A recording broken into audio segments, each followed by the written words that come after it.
이것만 먹이면 그 땅 우리 거야. 창밖에서 들려온 며느리의 속삭임에 온몸에 피가 얼어붙었습니다. 시골집 낡은 부엌 창가에 숨어선 제가 본 광경은 악몽 같았어요. 어머님 땅콩 알레르기 심하시잖아. 이거 한 숟가락이면 다 끝이야. 며느리의 눈빛이 독사처럼 차갑게 빛났습니다. 들깨죽 냄비에 어떤 가루를 넣는 며느리의 손이 침착하기만 했어요. 땅콩가루.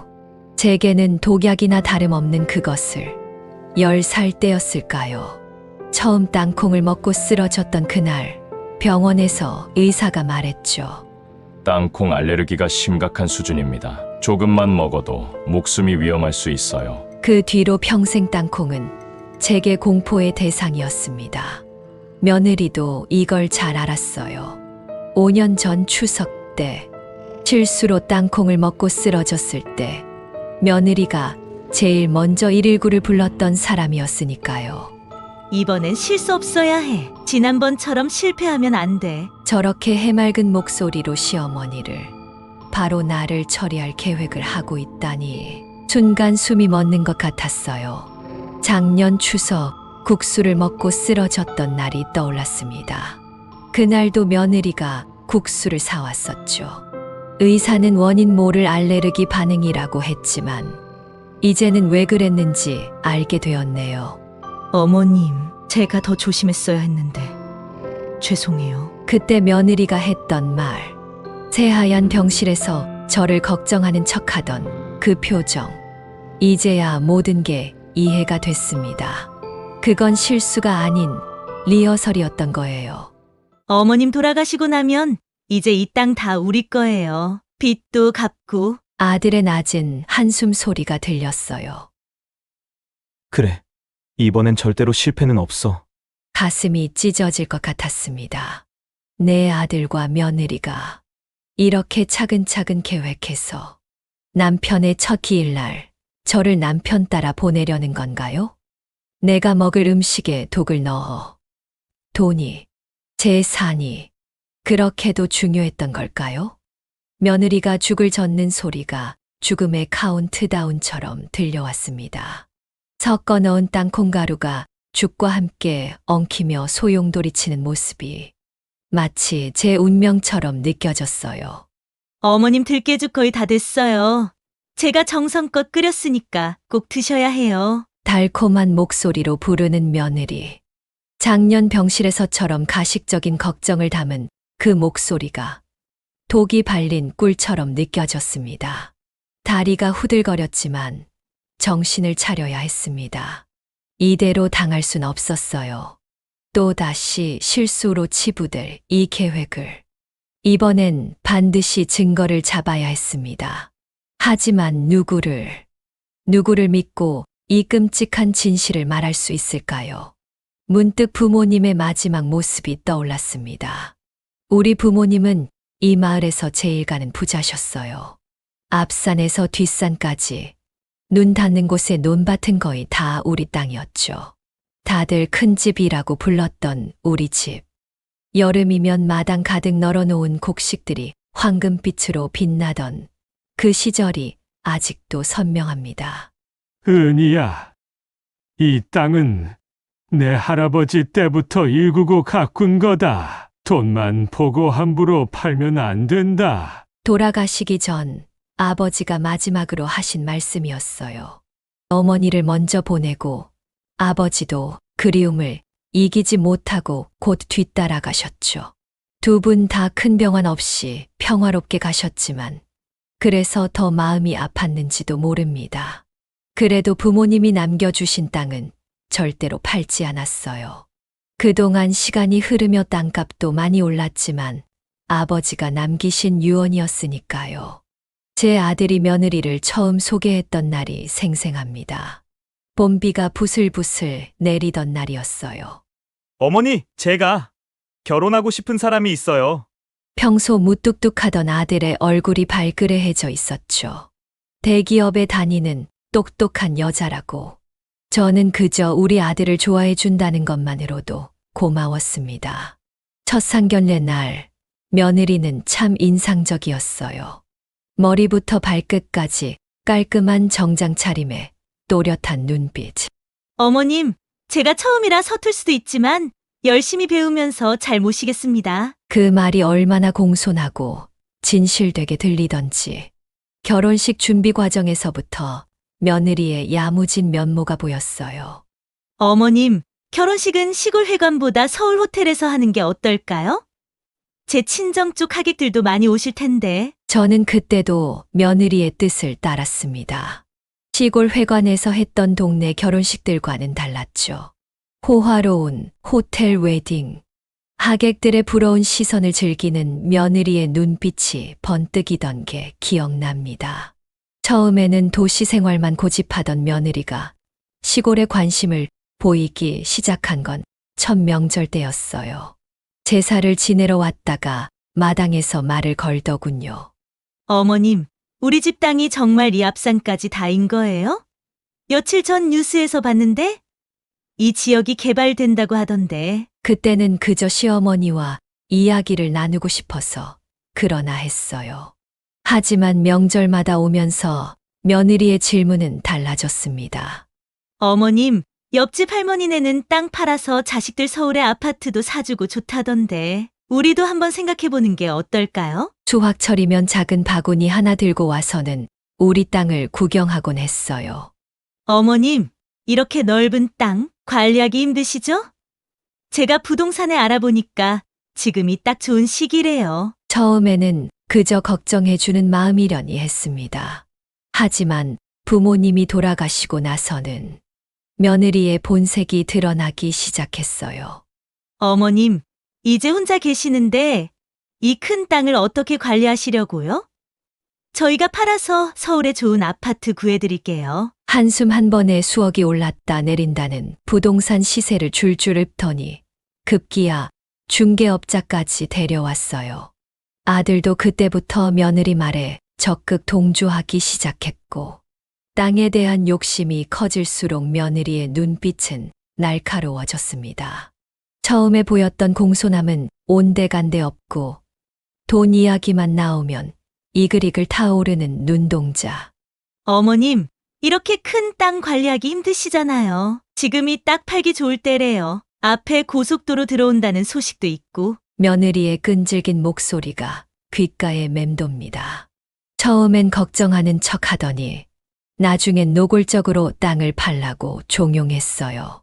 어머님, 이 돈으로 서울 가서 편하게 사세요. 그동안 고생하셨잖아요. 하지만 이 땅은 단순한 재산이 아니었습니다. 어린 시절 아버지 따라 논두렁을 걷던 기억, 어머니가 새참을 이고 오시던 그 길, 우리 부모님의 한평생이 고스란히 담긴 곳이었어요. 내가 미쳤다고 그래. 이걸 어떻게 팔아? 돈이 뭐가 중요하다고. 그때마다 제가 거절하면 며느리는 뒤에서 한숨을 쉬었죠. 점점 날카로워지는 며느리의 시선, 아들과의 소곤거림. 이제야 그 모든 게 이해가 갑니다. 지금 생각하면 그때부터 이런 계획을 세웠던 걸까요? 한 달 전부터 며느리의 태도가 눈에 띄게 달라졌어요. 평소엔 얼굴 보기 힘들던 며느리가 갑자기 주말마다 찾아왔죠. 처음엔 며느리가 철이 들었나 싶었는데 이제 보니 모든 게 계획된 연극이었네요. 어머님, 이거 보세요. 시골집 리모델링하는 지원 사업인데 우리 집도 이렇게 해볼까요? 집 구조를 물어보고 방마다 사진을 찍어대던 며느리. 아들의 모습은 더 이상했습니다. 평소엔 무뚝뚝해도 저를 생각하는 마음만은 있다고 믿었는데.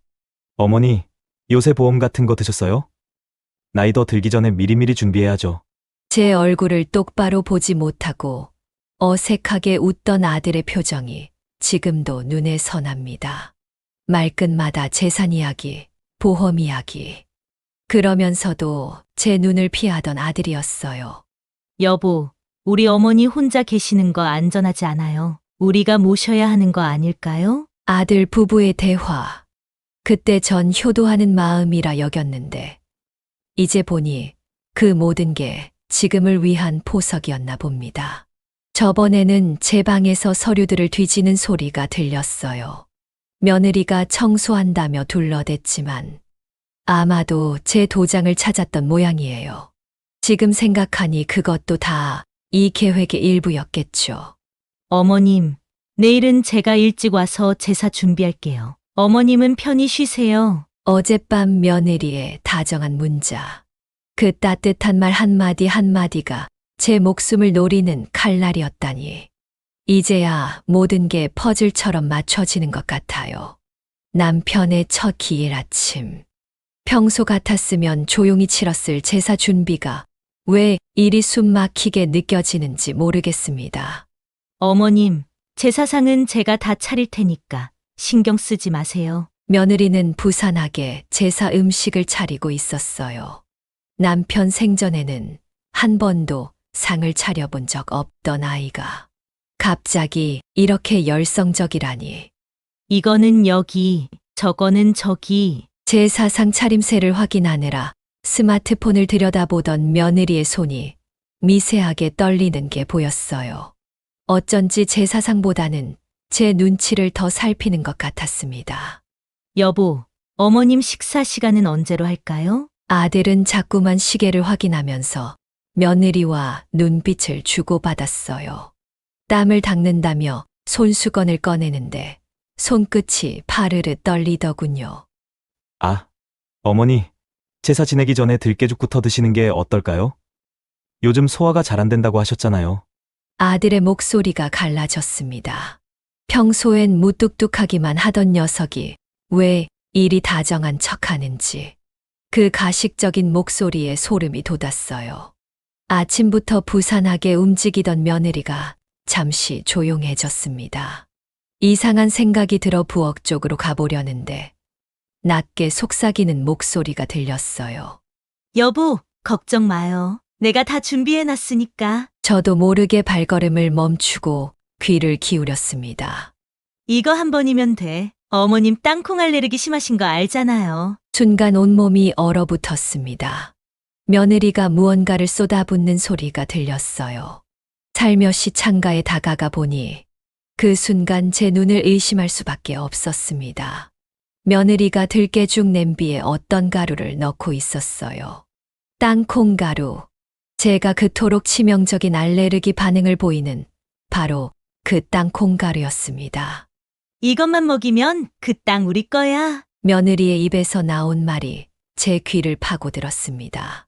식은 땀이 등줄기를 타고 흘러내렸습니다. 손이 떨려왔습니다. 내 며느리가, 내 아들의 아내가 남편의 첫 기일날 나를 남편 따라 보내려 한다는 사실이 도저히 믿기지 않았어요. 머릿속이 하얘졌습니다. 그동안 수상했던 며느리의 행동들이 주마등처럼 스쳐 지나갔어요. 끊임없이 땅을 팔라고 종용하던 일, 급작스럽게 바뀐 태도, 그리고 오늘 아침의 적극성까지 모든 게 이것을 위한 것이었습니다. 내 목숨을 앗아가고 이 땅을 차지하기 위한 치밀한 계획이었던 거예요. 창가에 숨어 서 있는 제 다리가 후들거렸습니다. 하지만 정신을 차려야 했어요. 이대로 당할 순 없었습니다. 증거를 남겨야 했고 이 끔찍한 계획을 막아야 했으니까요. 가슴이 터질 것 같았지만 정신을 바짝 차려야 했습니다. 바치를 잠깐 보러 온다고 하고 얼른 뒷집으로 달려갔어요. 미수가! 미수가! 소리치자 미숙이가 뒷문을 열었습니다. 무슨 일이에요? 얼굴이 왜 이렇게 하얘졌어요? 저는 그대로 주저앉아 흐느꼈습니다. 미수가! 며느리가 나를 죽이려고 해! 떨리는 목소리로 방금 본 광경을 설명했어요. 미숙이는 제 말을 듣고는 치를 떨었습니다. 세상에, 어떻게 사람이. 우리 빨리 경찰에 신고해요. 하지만 저는 고개를 저었습니다.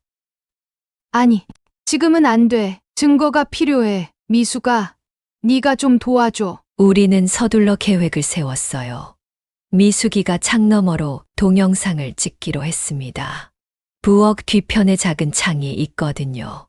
미수가, 한 가지만 더. 들깨죽을 새로 하나 구해줘. 나는 며느리 눈을 피해야 하니까. 미숙이는 즉시 알았다며 달려갔습니다.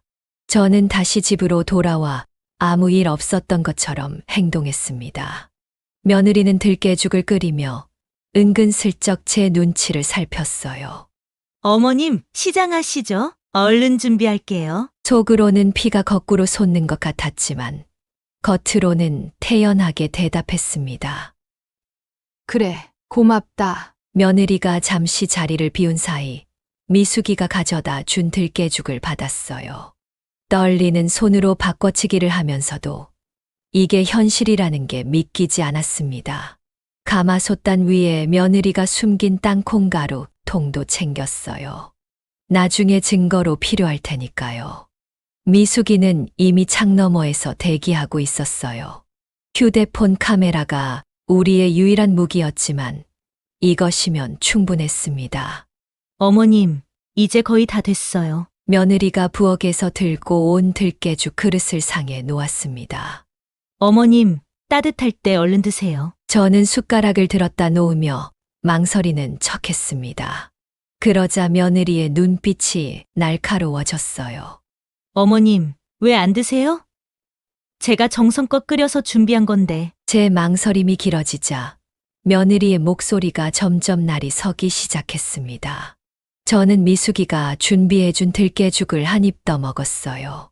제가 들깨죽을 먹기 시작하자 아들과 며느리는 안심하며 본색을 드러내더라고요. 어머니, 식사하시면서 이 서류 좀 보시죠. 아들이 조심스레 서류 봉투를 꺼내 들었어요. 손톱 자국이 선명하게 파인 봉투. 얼마나 꽉 쥐고 있었으면 저렇게 구겨졌을까요? 무슨 서류인데? 제 목소리가 떨렸습니다. 이미 알고 있으면서도 확인하고 싶었어요. 내 아들이, 내 며느리가 어디까지 계획했는지. 여기 서류만 사인하시면 됩니다, 어머님. 그제서야 며느리가 입꼬리를 비틀며 웃더군요. 어머님, 이렇게 해야 하는지 아시죠? 서류에 사인만 하시면. 제 손을 잡으려 하는 며느리의 손길이 차가운 뱀 같았습니다. 서류를 보니 증여계약서라는 글자가 선명했어요. 제 전 재산을 아들 부부에게 넘기는 내용이었습니다. 어머님, 순순히 하시는 게 좋아요. 이미 들깨죽도 드셨을 텐데. 며느리의 말에 온몸이 얼어붙는 것 같았어요. 그때였습니다. 왜 이렇게 목이 조여오지? 일부러 괴로운 듯 신음하며 가슴을 부여잡았어요. 제 연기에 며느리의 눈이 번뜩였습니다. 어서요, 어머님. 사인하시면 바로 약 드릴게요. 며느리는 펜을 제 손에 쥐어주려 했습니다. 그 순간 도끼 어린 눈빛이 제 가슴을 파고들었어요. 수미. 이거, 땅콩. 제가 점점 호흡곤란인 것처럼 연기하자 아들 부부의 얼굴에 조급함이 번졌습니다. 빨리요, 어머님. 사인만 하시면 바로 주사 놓아드릴게요. 어서 사인하세요. 어머님, 이러다 큰일 나요. 며느리가 다급하게 외치는 순간 제 입가에 미소가 번졌습니다. 큰일. 이미 났구나. 네, 무슨. 며느리의 눈동자가 흔들렸어요. 미숙아, 이제 나와봐. 제가 외치자 미숙이가 곧바로 들이닥쳤습니다. 휴대폰을 든 미숙이의 모습에 아들 부부의 얼굴이 하얗게 질렸어요. 방금 며느리가 들깨죽에 땅콩가루 넣는 것까지 다 찍혔어. 미숙이가 휴대폰 화면을 보여주었습니다. 이게 무슨... 아들이 말을 더듬었습니다. 그리고 이건 가마솥단에서 꺼낸 땅콩가루 통을 들어보였어요. 며느리 지문이 선명하게 묻어 있겠지? 어머님, 이건 오해예요. 제가 설명할 수 있어요. 며느리가 덜덜 떨며 외쳤지만 이미 늦었죠. 설명? 뭘 설명하게? 내가 땅콩 알러지로 죽을 뻔했다는 거? 아니면 내 전 재산을 빼앗으려 했다는 거? 방 안이 얼어붙었습니다. 이게 다 돈이 급해서 저희가 잠시 미쳤었나 봐요. 아들이 고개를 숙이며 중얼거렸습니다. 미친 게 아니라 독살을 시도한 거야. 살인 미수. 알고는 있어? 그 말에 아들 부부의 얼굴에서 핏기가 싹 가셨어요. 며느리는 그 자리에서 주저앉았고 아들은 부들부들 떨기 시작했습니다. 이런 독한 맘을 먹게 만든 게 뭐야? 돈이니? 그 땅이니? 목소리가 떨렸지만 눈물은 나지 않았어요. 증거 영상, 땅콩 가루통, 증여계약서까지. 이걸로 경찰서에 가볼까? 어머님, 제발 살려주세요. 며느리가 제 발 앞에 무릎을 꿇었습니다. 살려달라고? 방금 전까지 날 독살하려 했던 네가? 그 순간 미숙이가 한 발 더 다가와 증거 영상을 크게 틀었어요. 며느리의 얼굴이 창백하게 질리는 게 보였습니다. 저는 깊은 한숨을 내쉬었습니다. 남편의 첫 기일날, 하필 이런 끔찍한 일이 벌어지다니. 남편도 하늘에서 얼마나 가슴 아플까요? 말해봐. 왜 이런 짓까지 하게 됐는지. 네 입으로 말해봐. 아들 부부를 노려보는데 갑자기 아들이 엉엉 울기 시작했습니다. 어머니, 저 사실은 아들의 목소리가 갈라졌어요. 아들이 주머니에서 구겨진 종이 뭉치를 꺼냈습니다. 펼쳐보니 빚독 촉장들이었어요. 제3금융권, 대부업체. 숫자들이 제 눈앞을 어지럽게 했습니다. 저 도박에 빠졌었어요. 순간 가슴이 철렁 내려앉았어요. 처음엔 주식으로 시작했는데 계속 손실나고 그러다 친구 따라 도박장에 가게 됐어요. 딱 한 번만 해보자. 잃은 거 되찾자. 이러다 아들은 말을 잇지 못하고 흐느꼈습니다. 며느리가 이어받아 말했어요. 빚이 2억이 넘어요. 은행은 이미 다 막혔고 사채업자들이 집까지 찾아와서 그래서 날 죽이면 이 땅이랑 재산이 너희 차지가 되니까? 제 말에 아들이 바닥에 머리를 찢듯이 절했습니다. 제가 미쳤었나 봐요. 빚쟁이들이 찾아올 때마다 독촉하고 협박하고 머리가 새하얘져서 돈만 보이는 거예요. 어머님 땅 팔면 빚도 갚고 남은 돈으로 새 삶을 살 수 있을 것 같고. 며느리의 말에 제 심장이 찢어지는 것 같았어요. 근데 어머님이 땅은 절대로 안 판다고 하시니까 아들의 목소리가 점점 작아졌습니다. 이러면 땅도 팔고 저희는 빚도 갚고 그런 생각이. 말을 잇지 못하고 아들 부부가 엉엉 울었습니다. 그 모습을 보니 화가 나는 것보다 참담한 마음이 더 컸어요. 이게 내가 낳은 자식이 맞냐? 내가 언제 이렇게 잘못 키웠어? 돈이면 다야? 네 어미 목숨보다 돈이 더 중하단 말이냐? 어머니, 제발 한 번만. 땅바닥에 무릎 꿇은 아들의 애원이 귓가에 흘러들었습니다. 문득 아들이 태어났을 때가 떠올랐어요. 남들보다 일찍 나와 기관지가 약했던 아이. 밤새 기침할까봐 가슴에 안고 한숨도 못 잔 날들이 주마등처럼 스쳐 지나갔습니다. 내가 널 키울 때 이렇게 키웠더냐? 목소리가 떨렸습니다. 대학 등록금 마련하려 이웃집 참기름 짜는 일까지 도왔던 기억. 군대 면회 갈 때마다 새벽 버스에 꾸러미 한가득 들고 가던 날들. 이게 다 돈 때문이야? 그 돈이 그렇게도 좋아? 네 어미를 독살하려고 했어. 그것도 내 아버지 기일날. 들깨죽 그릇이 눈에 들어왔습니다. 땅콩가루만 들어가도 숨이 막히는 제 알레르기를. 우리 아들이, 내 피부치가. 이제 너는 내 자식이 아니야. 아들 부부가 놀라 고개를 들었어요. 어머니, 더는 어머니라 부르지 마라. 네 입에서 그 말이 나올 자격도 없어. 순간 방안이 얼어붙은 듯 했습니다. 며느리는 덜덜 떨고 있었고 아들은 창백한 얼굴로 제 눈치를 살폈어요. 미수가 이 영상 경찰서에 가져가야겠다. 어머니, 제발 그러지 마세요. 아들이 제 발목을 붙잡으려 했지만 전 단호하게 뿌리쳤습니다. 놓아라.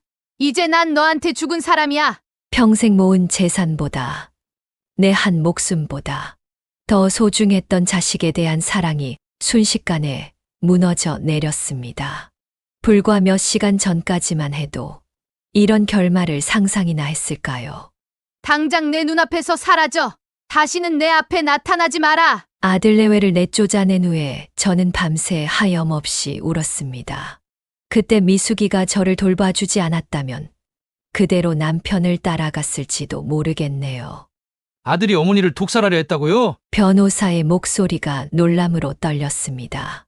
며칠 전 아들 내외를 내보낸 후 맨 처음 한 일이 남편 장례 때 도움받았던 이 변호사를 찾아가는 거였어요.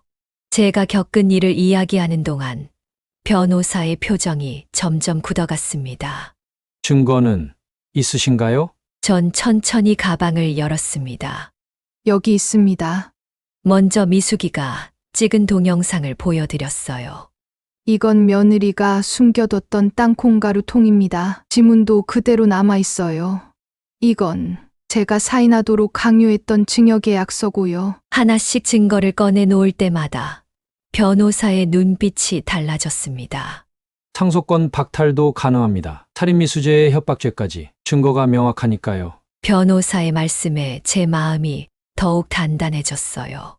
게다가 이런 범죄를 저지른 자녀에게는 유류분 청구권도 제한할 수 있습니다. 어머님의 재산에 손도 못 대게 되는 거죠. 순간 마음 한켠이 아려왔습니다. 내 새끼를 이렇게까지. 하지만 이미 돌이킬 수 없는 강을 건넜죠. 일단 접근금지 가처분 신청부터 하시죠. 아드님 내외가 어머님께 접근할 수 없게요. 변호사님이 우선 경찰에 신고부터 하고 소송을 진행하자고 하시는데 우선은 아직 마음이 추스러지지 않아서 조금만 더 생각할 시간을 가져야 할 것 같다고 말하고 변호사 사무실을 나섰어요. 어머니, 제발 문 좀 열어주세요. 살려주세요. 한밤중 대문을 두드리는 소리에 잠이 깼습니다.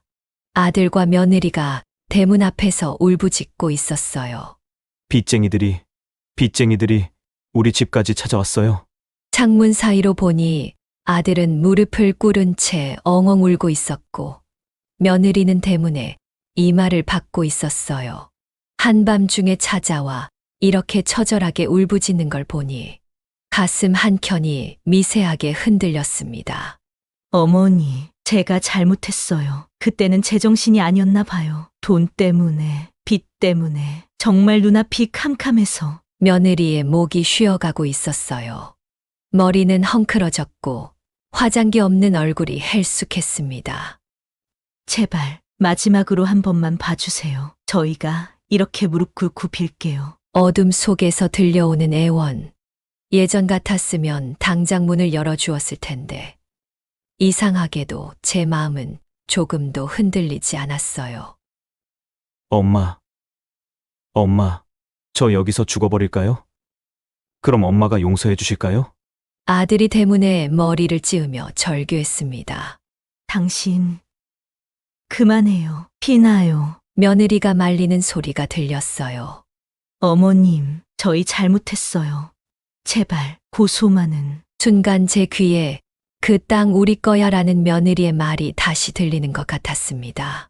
들깨 죽에 땅콩가루를 넣던 그 차가운 눈빛도 떠올랐고요. 돌아가거라. 이제 와서 무릎 꿇고 빈다고 목숨을 노렸던 그 마음이 사라지겠니? 엄마, 난 네 엄마가 아니다. 내 목숨을 노린 순간 너희와 난 남이 됐어. 어머님, 저희가 어떻게 해야. 가거라. 다시 이러면 경찰을 부를 거야. 발걸음 소리가 멀어져 갔습니다. 창가에 기대어선 제 눈에서 눈물이 흘렀지만 이미 돌이킬 수 없는 길이었어요. 형님, 그래도 당신 자식인데 어떻게 그렇게까지 하실 수가. 큰 동서가 제 손을 붙잡고 울먹였습니다. 벌써 일주일째 친척들이 줄지어 찾아와 중재를 시도하고 있었어요. 자식이라고? 내 목숨을 노린 게 자식이야? 제 말에 큰 동서가 말문이 막혔습니다. 그래도 도박빚에 정신이 나가서 그랬다잖아요. 이제 정신 차렸을 텐데. 그때 현관문이 다시 열렸어요. 안사돈이 들어섰습니다. 얼굴이 함석지게 늙어 있었어요. 제가 잘못 키워서 제 딸이 이런 죄를 지었네요. 안사돈은 들어서자마자 제 앞에 무릎을 꿇었습니다. 우리 애가 어릴 때부터 욕심이 많았어요. 제가 그걸 바로잡지 못하고 제 잘못입니다. 제가 대신 빌게요. 보는 제 마음도 아팠습니다. 하지만 어머님, 일어나세요. 어머님은 잘못이 없으세요. 제가 안사돈의 손을 잡아 일으켰어요. 이후에도 작은 동서를 비롯해서 많은 가족들이 굳이 고소까지 해야 하느냐. 한 번 용서해 줄 수도 있지 않느냐. 과연 자신들이 이런 일을 당해도 뻔뻔하게 그런 소리를 할 수 있었을까요? 왜 당한 건 저인데 제 마음을 알아주는 사람은 하나도 없는 걸까요? 사실 가족들이 이렇게까지 나와서 말을 하기 전까지는 정말로 용서할까 생각도 했지만 제 걱정을 하는 사람은 하나 없고 자식들 걱정만 하길래 홧김에 경찰에 신고하기로 마음을 먹었습니다. 그래서 증거물을 바리바리 싸들고 경찰서 앞까지 왔는데 왜 이렇게 다리가 떨리는지. 형님, 그래도 신고는 하지 마세요. 자식이 감옥에 가면 어미 가슴에 평생 큰 대못 박히는 거예요. 큰 동서의 말이 떠올라 제 발걸음이 흔들렸습니다. 안녕하세요. 할머니, 무슨 일 있으세요? 손에 들고 계신 건 분실물인가요? 아무 일도 아니에요. 제가 뭘 잃어버린지 알았는데 찾았어요. 그렇게 결국 경찰서까지 가고도 발걸음을 돌려야 했어요. 싱숭생숭한 마음을 추스르려고 누워있는데 아들 내외가 또 찾아왔더라고요. 또 찾아오면 경찰을 부르겠다고는 했지만 경찰서까지 가고도 신고를 못한 제가 어떻게 경찰을 부를 수가 있었겠어요. 어머님, 정말 잘못했어요. 며느리가 제 발 앞에 무릎을 꿇었습니다. 평소에 도도하던 모습은 온데간데 없이 머리카락이 흐트러진 채 오열하고 있었어요. 이제 와서 그런 모습이 뭐가 소용이니? 하고 싶었지만 목이 메어 말이 나오지 않았습니다. 엄마. 아들은 또다시 벽에 머리를 박으며 울었어요. 어릴 적 열이 나서 밤새 끙끙 앓던 모습이 겹쳐 보였습니다. 그때도 이렇게 안타까운 신음소리를 내며 울었었죠. 저희가 미쳤었나 봐요. 정말 미쳤었나 봐요. 며느리의 말에 제 심장이 찢어지는 것 같았습니다. 어머님, 저희 진짜 개과천선하고 새 사람이 되겠습니다. 제발 신고만은. 그래, 그럼 이제부터 어떻게 할 거니? 제 목소리가 떨렸습니다. 사실은 그냥 이 모든 게 꿈이었으면 했어요. 그냥 다 없었던 일이 되기를 가장 바라고 있는 사람은 저였을지도 모릅니다. 저희 어떻게든 빚 갚고 도박장 근처엔 얼씬도 안 할게요. 제발 마지막 기회만. 아들이 흐느끼며 말했습니다. 증거는 갖고 있을 거야. 영상도, 땅콩가루도 다. 제 말에 아들 부부가 흠칫 놀랐어요. 다시는 이런 생각 못하게. 그리고 또 잘못하면 그땐 정말 용서 없다. 네. 네, 어머님. 당장 도박빚부터 갚아. 제 말에 며느리가 고개를 끄덕였습니다. 근데 당분간 보지 말자. 아들이 고개를 들었다가 이내 푹 숙였습니다. 네. 어머니. 그렇게 아들과 잠시 떨어져 지내기로 했습니다. 법의 심판 대신 시간이라는 약을 선택한 거죠. 언니, 정말 이래도 될까요? 미숙이가 걱정스레 물었습니다. 모르겠어. 이게 맞는지 틀린 건지. 그저 내 자식이라서. 그렇게 정신없던 한 달이 지나가고 시장에서 만난 이웃의 말에 발걸음을 멈췄습니다. 아들 부부가 결국 월세방으로 쫓겨났대요. 듣고 싶지 않은데도 귀가 자꾸 기울여지더군요. 도박비 때문에 집도 날리고 며느리는 직장에서 잘린 것 같더라고요. 신용불량자라 어디 하나 써주는 데가 없대요. 가슴 한켠이 아려왔습니다. 아무리 그래도 내 자식인데. 어제는 빚쟁이들이 찾아와서 난리도 아니었대요. 아들은 공장 일용직이라도 뛰려고 했는데 빚쟁이들이 찾아온다고 사장이 내쫓았대요. 며느리는 밤마다 울고 이혼 이야기도 나온다던데. 발걸음을 돌렸어요. 더는 듣고 싶지 않았습니다. 저 밥 했어요. 같이 드실래요? 아침마다 미숙이가 들고 오는 된장찌개. 혼자 살면서 처음 알았습니다. 밥 한 그릇을 나눠 먹는다는 게 이렇게 따뜻한 일이라는 걸. 미수가, 너 아니었으면 난 그날 독살당했을 거야. 된장찌개를 한술 떴습니다. 미숙이는 늘 제가 이런 말 꺼낼 때마다 손사래를 치곤 해요. 그만 잊으세요. 이제는 앞만 보고 사셔야죠. 그래요. 이제는 앞만 보고 살아야 해요. 처음엔 무서웠습니다. 식구들 없이 이 큰 집에서 혼자 산다는 게. 하지만 지금은 달라요. 텃밭에 상추 자란 거 봤어요? 올해는 작년보다 더 잘 자라네요. 미숙이와 함께 가꾸는 텃밭에서는 봄마다 새순이 돋아납니다. 상추, 고추, 가지. 채소들이 쑥쑥 자라나는 걸 보고 있으면 제 마음도 따라 자라는 것 같아요. 사람이 혼자 산다고 외롭지 않아요. 마음을 나눌 수 있는 이웃이 있으면 되는 거죠. 미숙이의 말처럼 이제는 외롭지 않습니다. 아침이면 텃밭에서 만나는 이웃들과 나누는 웃음소리. 세상에는 내 편이 없을 거라 생각했는데. 저도 모르게 눈시울이 붉어졌습니다. 뭔 소리예요. 내가 있잖아요. 미숙이가 제 손을 꼭 잡아줍니다. 밤이면 가끔 아들 생각에 잠을 설칠 때도 있어요. 하지만 이제는 압니다. 홀로 선다는 게 외롭다는 게 아니라는 걸. 당당하게 살아간다는 게 무슨 뜻인지. 어머니, 정성스럽게 준비한 거니까 얼른 드세요. 들깨죽에 땅콩가루를 넣던 그날이 문득 떠올랐습니다. 오늘도 새벽에 악몽을 꾸고 눈을 떴어요. 이제는 정말 잊어야 할 때인가 봐요. 장롱 깊숙이 넣어둔 아들의 어린 시절 앨범을 꺼냈습니다. 첫 돌사진, 초등학교 입학식. 제 품에 안겨 해맑게 웃던 그 아이가 제 목숨을 노리게 될 줄은 꿈에도 몰랐죠. 미수가, 이거 좀 가져가서 태워줘. 앨범을 건네는 제 손이 떨렸습니다. 하지만 더 이상 미루면 안 될 것 같았어요. 정말 괜찮으세요? 미숙이가 걱정스러운 눈으로 물었습니다. 괜찮아. 이제는 정말 괜찮아. 오늘도 텃밭에 물을 주러 나왔습니다.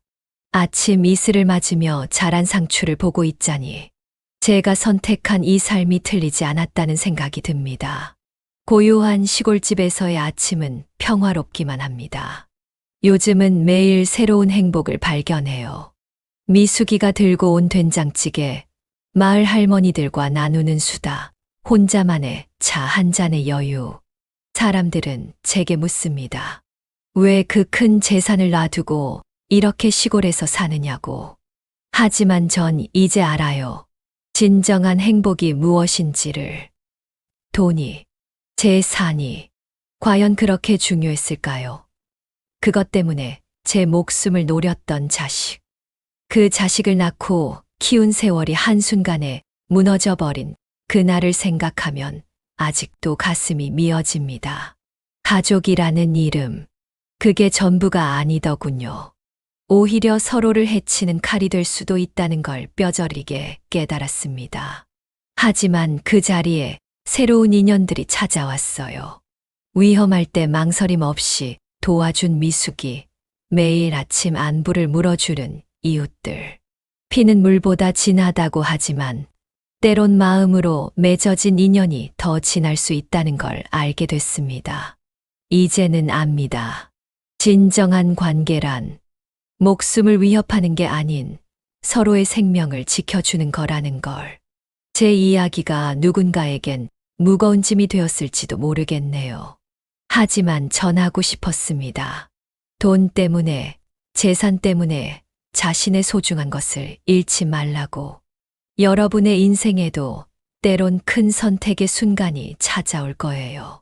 그때 부디 돈보다 생명을, 욕심보다 진실을, 허상보다 진정한 행복을 선택하시길 바랍니다. 세상에는 아직 따뜻한 사람들이 많이 있습니다. 혼자가 아니라는 걸 절대 잊지 마세요. 사실은 이렇게 마무리를 하고 싶었습니다. 그런데 어미의 마음이 또 그렇지가 않지요. 마음의 짐을 내려놓고 편하게 사는 척을 했지만 요즘 들어 자꾸만 마음이 흔들립니다. 땅이야. 어차피 제가 죽으면 놔두고 갈 거 아닌가 생각이 들거든요.